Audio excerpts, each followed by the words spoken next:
శబరి శ్రీరామచంద్రమూర్తి ప్రభువుకు అమితమైన భక్తురాలు. ఆమె తండ్రి క్షత్రియుడు, తల్లి బోయ. శబరి వివాహం తలపెట్టినప్పుడు తల్లిదండ్రులు వేలాది జంతువులను వధించి గొప్ప విందు ఇవ్వాలని సంకల్పించారు.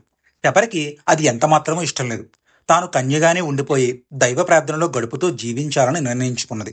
అలా అనుకుని తల్లిదండ్రులను వదిలి మాతంగి మహర్షి ఆశ్రమానికి చేరింది. అక్కడ పవిత్ర జీవనం గడపసాగింది. ఒకనాడు ఆమె మాతంగి మహర్షిని ఇలా ప్రశ్నించింది. స్వామి, స్వచ్ఛమైన జీవితం అంటే ఏమిటి?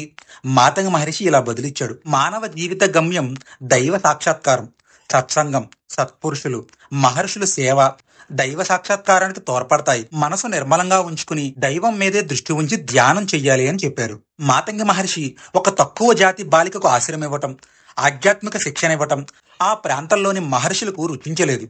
అది తెలుసుకున్న శబరి ధ్యానంలో ఉన్న మహర్షితో ఇలా అన్నది. మహాత్మా, నేను అపరాధం చేసినట్లుగా భావిస్తున్నాను.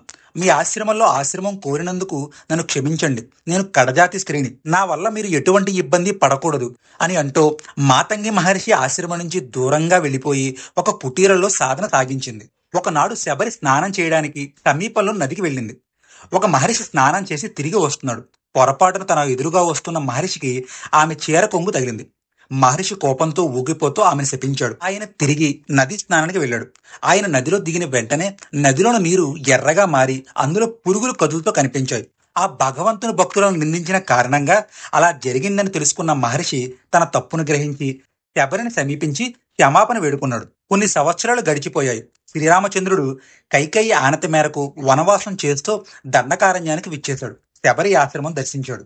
శబరి శ్రీరామచంద్రునికి మధుర ఫలాలను సమర్పించింది. ఆమె భక్తి ఎంత గొప్పదంటే ప్రతి పండును ముందు తానే రుచి చూసి తియ్యగా ఉందో లేదో అని తెలుసుకున్న తర్వాతే శబరి రాముడికి ఇచ్చింది. ఒకరోజు మహర్షులంతా చేరి శ్రీరామచంద్రమూర్తిని దర్శించి ఇలా ప్రార్థించారు. ఓ భగవంతుడా, మా పరిసరంలోని నదీ జలం అంతకు పూర్వం స్వచ్ఛంగా ఉండేది. ఎరుపు రంగుగా మారడానికి కారణం ఏమిటి? రాముడు వెంట వచ్చిన సోదరుడు లక్ష్మణుడు వారికి ఇలా చెప్పాడు. మహర్షులంతా కలిసి మాతంగి మహర్షిని బహిష్కరించడం, రామభక్తురాలైన శబరిని అవమానించడమే నదిలోని నీరంతా ఎర్రగా మారి పురుగులతో కలుషితం అవడానికి కారణమని చెప్పాడు. మహర్షులు తిరిగి ఆయనతో, స్వామి, మాకు అన్న పానాదులకు ఆ నది ఒక్కటే ఆధారం. ఆ నది నీరు తిరిగి స్వచ్ఛంగా కావడానికి మార్గమేమీ లేదా అని ప్రార్థించారు. దానికి లక్ష్మణుడు ఇలా బదులు చెప్పాడు. ఖచ్చితంగా ఉంది. ఏ నదిలో అయితే శబరి స్నానం చెయ్యకూడదని అడ్డగించుకున్నారో తిరిగి శబరి ఆ నదిలో స్నానమాడినా తక్షణం దాని అపవిత్రత తొలగిపోతుంది, జలం శుద్ధమవుతుంది. మహర్షులు శబరి చెంతకు వెళ్లి స్నానం చెయ్యమని కోరారు. ఆమె అందుకు సమ్మతించింది. నదిలో నీరు శుభ్రంగా స్వచ్ఛంగా మారాయి. వారంతా శబరికి కృతజ్ఞతలు తెలిపారు, క్షమించమని వేడుకున్నారు.